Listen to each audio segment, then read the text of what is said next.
What's up, everybody? Welcome to The Stack. I'm Alex. I'm Justin.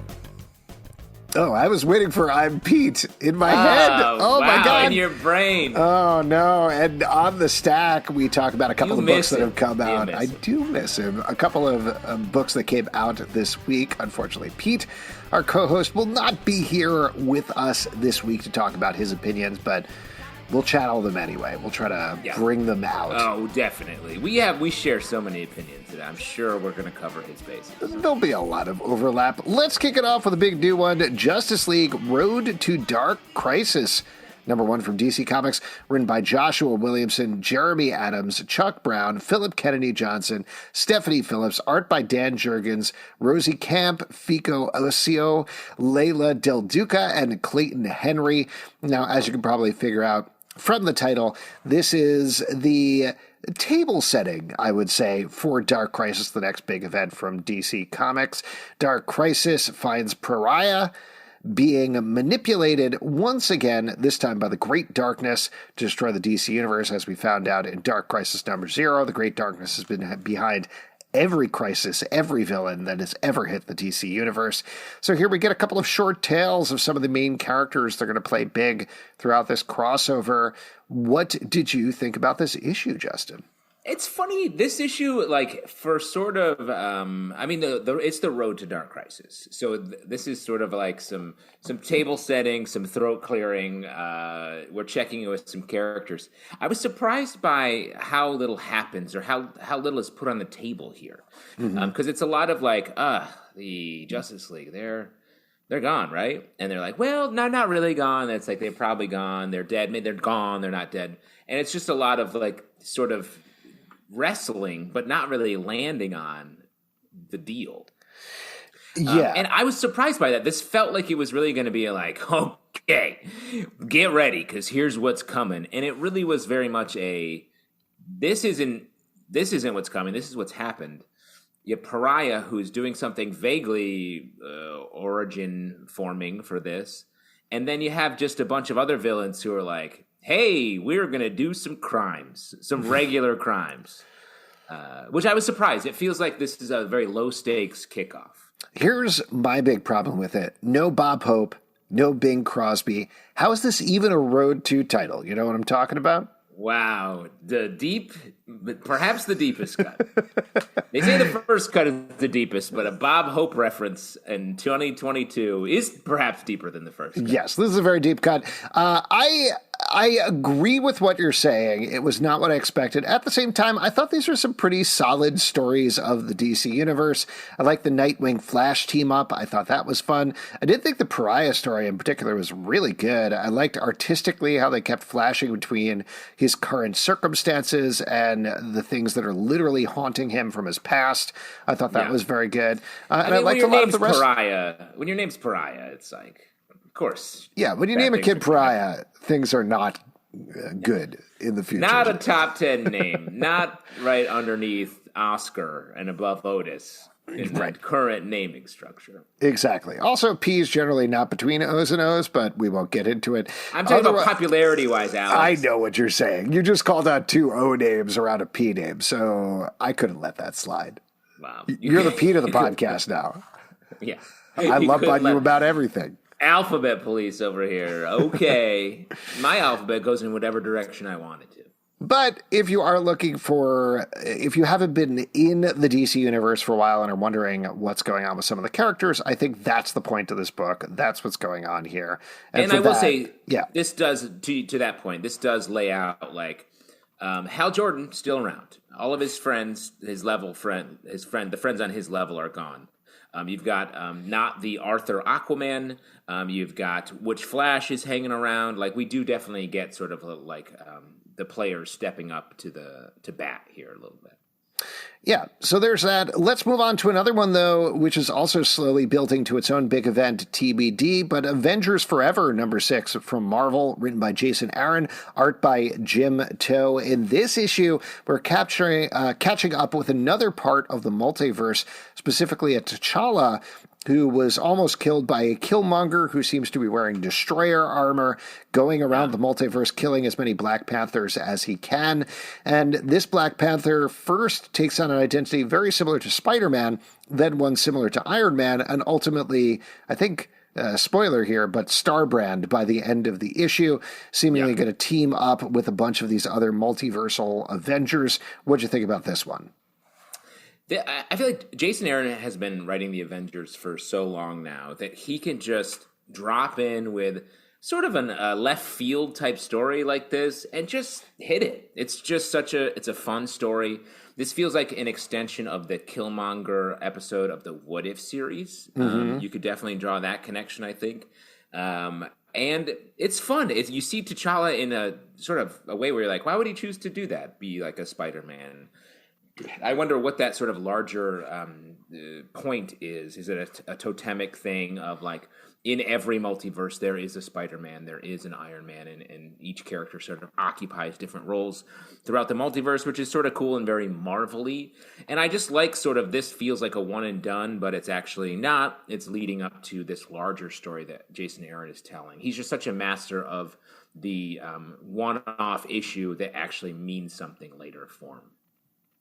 Yeah, good stuff. I missed Aaron Kuder's art on this issue, but Jim Toh is still real good and really like the stuff that's going on here. Still feels of a piece with what Aaron Kuder has been doing with the title. Next up, here's a weird one, The Phalanx, #1 from Image Comics by Jonathan Luna. Now, this book is about a woman who is sucked back in time to the 90s, encounters a super team, and ends up fighting a evil alien with them. I read this entire issue being like, did I miss an earlier series or what is happening here? And it turns out I did. In fact, there was a title called The Phalanx that Jonathan Luna apparently was a fan of and is doing a tribute to, seemingly as part of Image's 30th anniversary celebration. So that's exactly what's going on here. I know you're a big fan of the Luna brothers. You like the 90s throwback Image comics as well. So this had to be right up your alley. Well, I really liked in sort of also you love nude Hulks. Yeah, I do. I'm always like, how are those shorts staying on? Boom, break them open. But there's a great forward to this book by Jonathan Luna talking about being an Image fan and like having to like write in and like order these books special. And I had the same experience this summer that Image Comics came out. I special ordered all of them, and we literally, my brother and I were like painting a fence and like doing chores, and every day we would talk about the Image Comics titles that were coming, talk about the heroes that what we thought they were going to do, run to the mailbox every day. They didn't come. Turns out we were like 2 months off with the arrival date, so we're really spent our summer in the heat for no reason. But the point is, this feels like what it feels like to be creating your own characters when you're a kid. I was like, oh, this is like right up my alley. Even the way their powers manifest, where there you could see the sort of this guy looks just like characters from Wildcats. This character, you can see the sort of homages to. I mean, the Hulk character, the female Hulk whose clothes burst off, I was like, oh, I didn't expect to see that here. But that is what happens in this title. I did really enjoy this from a nostalgia point of view. There you go. Shadow War Omega #1 from DC Comics, written by Joshua Williamson, art by Steven Segovia, Mike Henderson, and Howard Porter. This is wrapping up the Shadow War storyline. And big spoiler here, but this happens at the beginning of the issue. We found out that the mastermind behind everything that's been going on is Geoforce, who it turns out is pissed off at Talia al Ghul for causing Leviathan to crash on Macrovia. He decided to go for a 2-for-1, 2 birds with 1 stone, and take out Deathstroke at the same time, because he's never liked Deathstroke for Teen Titans related reasons, among other things. And so there you go. Big revelations here in this issue, big fighting, big wrap-up, and then a tee-up that ties into Dark Crisis by the end here. We haven't really been following this storyline very closely, but we did read the kickoff and a couple of issues here and there in between. That said, how did you feel about how it wrapped up? I feel like we've been pinning Geoforce for quite some time. Like, this guy's been up to no good. He's got that GF on his shirt as a logo. Suspect. I mean, it's surprising that he's a villain here. A character that I remember vaguely from DC history, but you don't really see a lot of. I did like the story that was happening here, though, getting into the the Lazarus Pit and all of that, setting up, getting into some Dark Crisis setup. This felt like a more natural Dark Crisis setup than even some of the stories in the book we talked about earlier, The Road to Dark Crisis. But this was just like a real Damian Wayne story, I feel like. You really get to see some nice relationship moments between him and Batman that we don't see too much of. And they took the time to have the characters actually talk to each other and open up about their relationship in a real way. So I appreciated that. I actually thought this did a really good job of tying up a bunch of different threads in the DC universe, including the Leviathan storyline that Brian Michael Bendis has been doing for a while, all the Robins stuff that has been going on with Damian Wayne, as you mentioned, and others, of course, the Deathstroke stuff as well. So, mind you, even though I didn't keep up with this, and I'm also not the biggest fan of, like, surprise, person who is a hero is a villain now, and here's why they're the villain, I still think Joshua Williamson and company did a really solid job with this wrap up, and I was very pleasantly surprised. So, me too. There you go. Next up, Captain Marvel number 38 from Marvel, written by Kelly Thompson, art by Juan Frigeri and Alvaro Lopez. In this issue, Captain Marvel is missing, so Binary is on Earth picking up in her stead. The new Binary that Kelly Thompson has been writing is not particularly familiar with being human and is working with Spider-Woman to stop some evil. Meanwhile, Captain Marvel is on some alien planet seemingly dealing with some stuff of her own. I'll tell you what, I always like Kelly Thompson's stuff. Always a big fan. I thought the Bartery stuff was very fun. I haven't also been keeping up with this title. I've been reading it sporadically, so maybe this is something that established. But spoiler here, in the middle, we find out that Carol Danvers is on this alien planet, and it felt like a lost issue of Supergirl Woman of Tomorrow to me. Oh, yeah. Down to the art and the way that it was played, and I was so surprised and so into the way this was playing out. I thought this was great. What about you? I agree. Like, I don't, we read a fair amount of Captain Marvel, and a lot of the stories are about putting obstacles in front of Captain Marvel that Carol can just break through because she's so powerful. It's about, like, convoluted ways to get her into a bad situation. And that's fine. That's just a hard narrative trick to do over and over again. Well, this issue, having it be like a split story where you have Binary not understanding Earth and learning through other heroes, which is super fun, a bit lighter, and I'm sure we're going to get into some stuff that is a bit more intense. Maybe some identity stuff because she's struggling with, is she Carol or is she not? And then the stuff on this alien world with the actual Carol is super fun and unique and very different from any other Carol Danvers story. It seems like she's depowered from her normal power set, which I think is a great way to solve that problem of her being too powerful. So I'm all fully on board with this. I really liked it.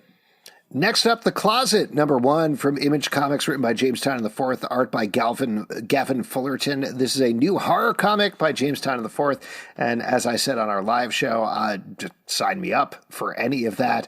But in this issue, we focus in on a dad who's trying to deal with the fact that his daughter is scared of the monsters in her closet. He is dealing with it in bad ways because he's not a great dad, as they are... did you look back because you thought your kids were coming out of your room? Yeah, I was like, you said not a great dad, and I was like, oh, here come my kids probably. But she is scared of the stuff in her closet. They're also moving. It's a pretty simple book. Not a ton happens in here, but man, just art-wise and story-wise, I thought this was so simple and so scary and so good. I agree. Like, James Tynion, like, I don't know, he just is in this sweet spot as a storyteller where he comes at the genre stories that he's telling in different ways each time. This very down to earth. You're on this dad who, having been a bartender at like a local bar in Brooklyn for many years, I've been the bartender in this scenario many times. Or like I only have time to just grab one. I just have to run to the store. You know what? I'll have two, and then just a third, and just definitely cash me out. I'm like, your partner is going to be pissed. I can tell you that much, and that's the case in this issue. And the slow play into this works perfectly into. I guess we shouldn't say too much, but into a horror, but maybe there's another genre that we're touching on here as well that I think is super great. The art is cool and very almost like modern. What's the reference I'm trying to make here? It feels very like cool. Just like cartoon you would see in not the New Yorker, but like a cool magazine cartoon, like an Aeon Flux type thing, maybe. No, not even that, but something like there's a New York Times special page where they're showing some comics, and it's like the art style has that sort of like it's very a little bit elevated, but still like sort of that type of graphic novel art that I think works really well here, and I just thought it was really good as well. James Tynion just doesn't miss, so keep buying. Next up, Action Comics 2022 Annual #1 from DC Comics, written by Philip Kennedy Johnson and Cy Spurrier, art by Dale Eaglesham and Ian Churchill. This is telling two parallel stories, one of a young Man of Steel, Superman, as he is dealing with bullies back on Earth, and then meanwhile, up on Warworld, the future Mongol is dealing with some bullies of his own. You can probably figure out they go in opposite directions, but I know you love this book, Justin, right? I was talking about this on the live shows, my book of the week. Like, this book made me cry. I was sitting here reading it today, fully tearing up. It's a great, the Superman side of it is a great, like, kid story that I think Philip Kennedy Johnson is adding so much heart to Superman. I'm not sure how they split the writing work on this, he and Cy Spurrier, but like whatever it was, like this story has so much just like real people trying to work out how to tolerate each other and live better lives. And there's just some great pulling on the heartstrings here. And then the Warworld side of the story is great for the opposite way. You see sort of, like you said, the flip side of hardening a child into a warrior that is not mentally healthy, I guess you could say. And to pair these two types of stories together is the real like grace note of it all. Like, I thought it was so good. Yeah, this is a great book. The art is great. Always a big fan of both Dale Eaglesham and Ian Churchill, and their art pairs very nicely as we go back and forth between these two stories. Really good stuff. Next up, Miles Morales. Are you crying now? Are you crying because of my review of the comic made you cry? The very idea of you crying, I can't deal with it. Oh, it's like puking. You see me puke, then you start puking, but emotionally. No, what is crying but emotionally puking? I'm puking from my eyes is what I always called it. Yeah. Miles Morales, Spider-Man #38 from Marvel, written by Saladin Ahmed, art by Christopher Allen and Alberto Focci. This is kicking off a new storyline where Miles Morales finds himself, I think, in an alternate universe where a clone of himself who is evil has taken over the world. He is paired up with yet another Miles Morales who is also fighting to take down that particular Miles Morales. So lots of different Miles Moraleses going on here. This, to me, felt like Saladin Ahmed's take 4 miles of the Empire of Wakanda, the storyline in Black Panther that happened recently. And I dug that just in terms of like taking it to crazy sci-fi dimensions. But how did you feel about it? Yeah, no, I liked a lot of this, but I will say it reminded me of how the original Clone Saga and the original Spider-Man was too confusing and convoluted. I was like, oh, you're doing that here too, because it is wildly confusing. There's a lot of there's a lot of Mileses running around in very similar costumes, fighting against another group of people who are in similar costumes. There's just a lot of red and black flying around here, so it makes for a lot going on. I really like the world that they're in. I think the sort of besieged Brooklyn just trying to get by, and the reveal at the end I thought was really cool. So I'm looking forward to reading more, but it's definitely a lot to sort of take in all at once. Yes, it's definitely, there's a lot of ideas going on here, but I also appreciate that. I appreciate that that's happening in a Miles Morales comic. Next up, Little Monsters, #4 from Image Comics, written by Jeff Lemire, art by Dustin Nguyen. Now, just to mention, Jeff Lemire is actually going to be on our live show next Tuesday at 7 p.m., so definitely check that out. We'll be talking about his new horror universe that he's kicking off with Andrea Sorrentino. But Little Monsters here is about a bunch of adorable little vampires who are wandering around the post-apocalypse. They got their first taste of blood, and they're just stretching their wings and killing a bunch of humans and just having a nice time. And of course, as a reader, I really identify with the tiny vampires who are killing everybody. What about you, Justin? In what way? Just a quick follow-up question. In what way do you identify? I don't want to specify specifically in which way. Don't look at the bodies behind me that are piled up there or anything like that. They're not husks. They're not husks. Bloodless husks. But don't worry about it. Just to be, those are all, they're not, it's, you would think he's talking about human corpses, but they're small terriers, no doubt, from the Prospect Park. From the show Terriers. Yeah, the actors from the show Terriers. Right, let me just say, Alex, another deep cut. Just really cutting deep in some very different esoteric cultural universes. Yep. That's all I got, man. It's all I got. Hey, you got to stretch out the tripod of our commentary so much.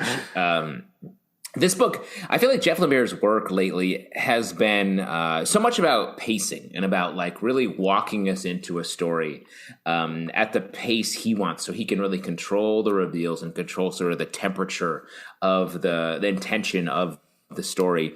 And the first couple issues of this were like, hey, it's kids in a post-apocalyptic world just trying to figure it out. And then now in these last couple issues, it's like, these kids want to eat human, and they're going to eat human whenever they can get it. And I really like that sort of the horror is rising. It feels like we're going to get a factioning in our vampire kids here. And it's just a really nice slow boil of a story. It contrasts nicely, and not to jump ahead, but another book that we're going to talk about later in the stack, What's the Furthest Place from Here, which is also about a post-apocalypse with kids and kids dying and other things going on there. And where What's the Furthest Place from Here, in a very good way, packs every issue with 1 kabillion ideas. Little Monsters is like, here's a little morsel for you. Here's a tiny little morsel of another thing that's going to happen here. We're going to focus in on 2 of the tiny little vampire characters. There's going to be a twist at the end that's going to happen with one of them. But it's great. I mean, Dustin Nguyen's art is phenomenal every issue. I like this world. I like how they're slowly widening it out, again, in the same place as What's the Furthest Place from Here. It feels that approach of we start in a small area, we get into bigger and bigger areas as we go. You get a sense that there's a lot more coming in this book than we know right now. And that's exciting. There's an anticipation, there's a nervousness reading every issue. Yeah. Speaking of which, from a dog vampire like Alex. There you go. Speaking of nervous anticipation of what's coming, let's move on to The Nice House on the Lake, #9 from DC Comics, again written by James Tynion IV, art by Alvaro Martinez Bueno, who I'll mention by autocorrect. We've now reviewed enough of this issues that I plug in ALV, and it's like, do you mean Alvaro Martinez Bueno? Wow. Great We're stuff. fans. Yeah, clearly. So in this issue, our second iteration of friends who are living in the last house on Earth, potentially, are starting to figure out that something is not quite right. Once again, our, I hesitate to say main character, main antagonist, whatever you want to call him, Walter, is trying to figure out what to do about this, and he clearly seems to be spiraling out of control here, and we're starting to get a hint of what is backstage, what's going on behind the curtain with all of this. Talking about eking out tiny little morsels every issue, this is the exact same thing, but I am on tenterhooks every time wanting to know what's going to happen. Yeah, it's really great. First off, the art just establishes such a nice mood by Mr. Autocorrect himself, Alvaro Martinez Bueno. And the characters, there are a lot of characters, and I really like the way that the story just grabs a couple of them for each issue and then has a group meeting where it's like, well, here's how fucked we are. And that happens every issue, but a lot of issues, that's nice to sort of have them all come together, and then we follow off with our couple that we're following that issue. I love the sort of turns that Walter and I forget the name of the character. Is it Lena? Who is with him and sort of maybe about to make a power play, or there's just something happening here, and it's great. And there's like betrayals here. It's a big concept, almost Lostian in the way that it's like people stuck in a place and they can't figure out what the deal is, but they're trying to live at the same time they're trying to solve the mystery. And there's power players at the top. There's people just trying to be regular in the middle, and maybe someone at the bottom who's making a play to be at the top. So it's got great layers to it. James, like I just said earlier, James Tynion does not miss. Batman 2022 annual number 1 from DC Comics, written by Ed Bryson, art by John Timms. In this issue, we're checking in with Batman Incorporated. Ghostmaker is in charge now and running things. Not everybody is happy. Ghostmaker. I called him Orphan Maker on the live show. We've done that several times. I know. Several times. But Ghostmaker has done that several times. No, Ghostmaker, I don't know. Go ahead, talk about this book. I got lost. Great. This book, this was like a sort of classic, like nuts and bolts Batman annual. Like, it was, here are the characters we're dealing with. I like the way this issue did a great job of drawing the distinction between Batman and Ghostmaker and the way they do business, where he's sort of just a jerky Batman. Mm-hmm. They found a nice way of modulating a Batman replacement from the Azrael. Like, I'm just a harder Batman. Oops, I'm crazy and I kill people. And this is like one notch down from that, where it's like, I'm similar to Batman in my skill set and wealth. I'm just less comfortable. I don't mind yelling at people and putting people down, when Batman's at least a little cooler about that. So that's the tone of this. I like the way that he runs this mission. I like the way that Clown Hunter is like his sort of equally heightened version of Robin, where he's like, has the Damian thing of being like, I'm good at this, and him being like, no, you're not. Here's how you're messing up. And he messes up worse than Damian all the time. So that's fun, and I like the mystery here, and I like this new character that introduced that then joins the team at the end. Yeah, fun stuff. I have questions about Batman Incorporated in general. Like, how do they make money? How do they work as a corporation? Is there a Lex Luthor LLC, for example, that's, going up against them? Certainly seems like there is, but, You want to see the corporate, so you want the accountancy side. Exactly. I want to know a little bit more about the business. I want to look at their spreadsheets. Not enough of that in the book, to be honest. But otherwise, good stuff. Fair criticism. Next up, A Righteous Thirst for Vengeance, number 8 from Image Comics, written by Rick Remender, art by Andre Lima Araujo. In this issue, our main character is looking for the kid that he rescued, who was kidnapped by a crazed assassin, something like that. Last issue, this issue, he goes after him. He gets captured. He gets tortured. It's harrowing and horrifying. Brutal. Oh my God, this might be one of the most brutal things I've read in a very, very long time, to the point that, like, maybe it's too much or maybe it skirts that line. How did you feel? It's definitely a lot. Like, this was sort of a one of the more evocative torture scenes I've ever seen in a comic. And I talked before about how Jeff Lemire was working on pacing. It feels like with this story, Rick Remender is really working on like spare dialogue comic storytelling, and the way it really like putting the reader, like washing the images over the reader to tell the story. And this is like just a series of, moments in this larger scene, as opposed to other issues have been sort of longer and like people out running and chasing and getting caught and getting away. And this was just like one room study in like horror. And it's still really good. I don't want to keep people off because of it's horrifying, just to warn you that there is some pretty strong torture stuff in here. Yeah. Next up, Stranger Things, Kamchatka, number 3 from Dark Horse Comics, written by Michael Morrissey, art by Todor Hristov. I want to be careful here because I don't want to spoil Stranger Things Volume 4 for anybody. Have you... The TV show. The TV show. I'm starting it tonight. Okay. So I will say this does not... It becomes clear with this issue how it starts to tie into the show a little bit, but I'll kind of leave it at that without getting into spoilers.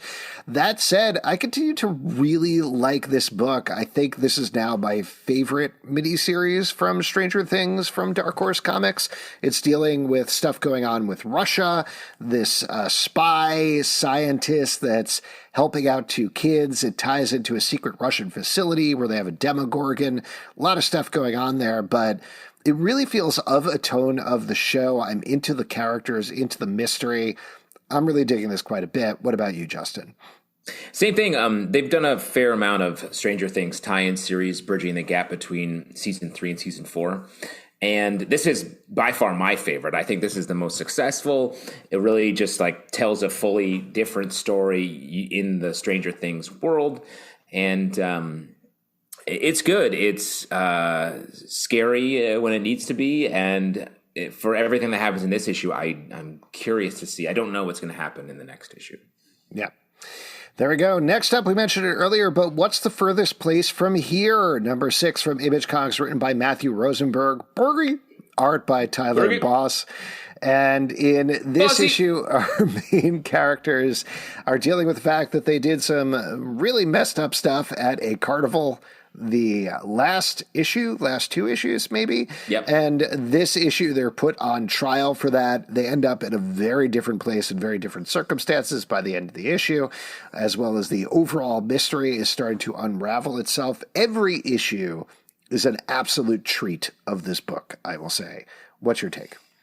Yeah, this book is so different from other books on the stands. It's something, it's hard to pin down. I really like it. I don't know what, every time I read an issue, I'm like, okay, this is like Lord of the Flies, but it's also like The Warriors, but it's also like Walking Dead. Like you find new sort of corners of it. And none of the references feel fully like, oh, this is an homage to that or that or that. It really does feel like it's sort of everything that we consumed in like teen stories, whether it's action, horror, post-apocalyptic, whatever, sort of mixed up in a blender and then told in this really unique format with a humorous / dreadful tone running throughout, if you haven't read it.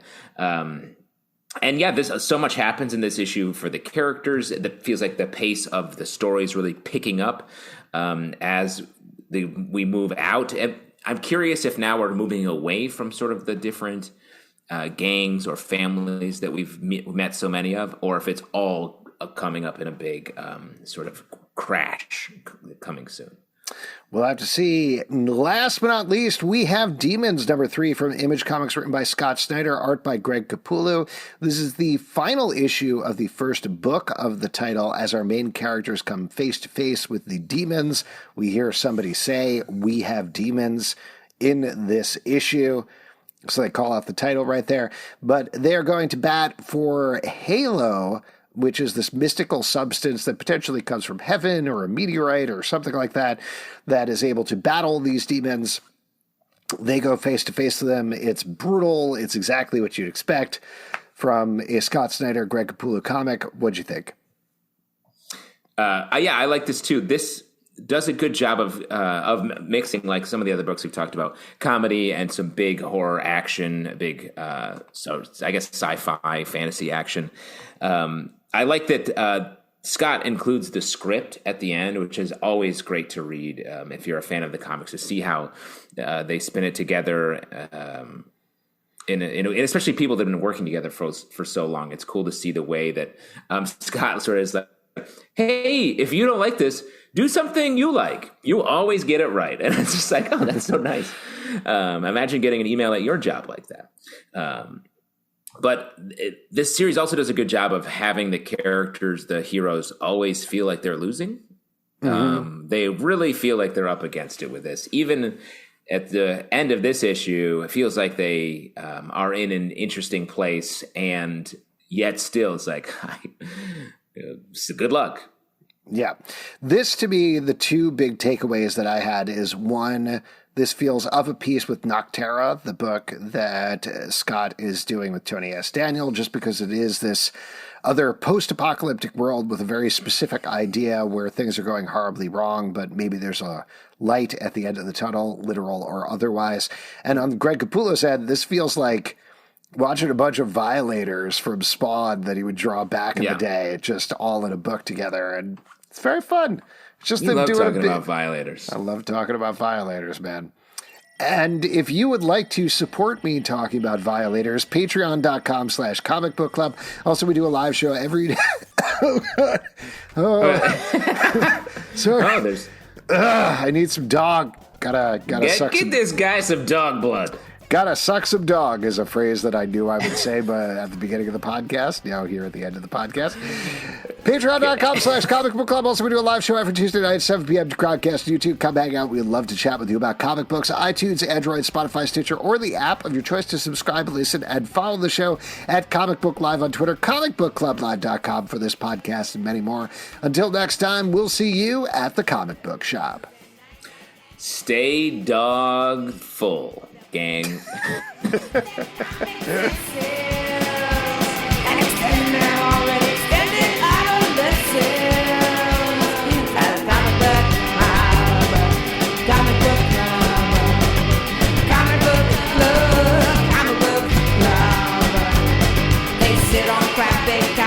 And they let the secrets leak, and occasionally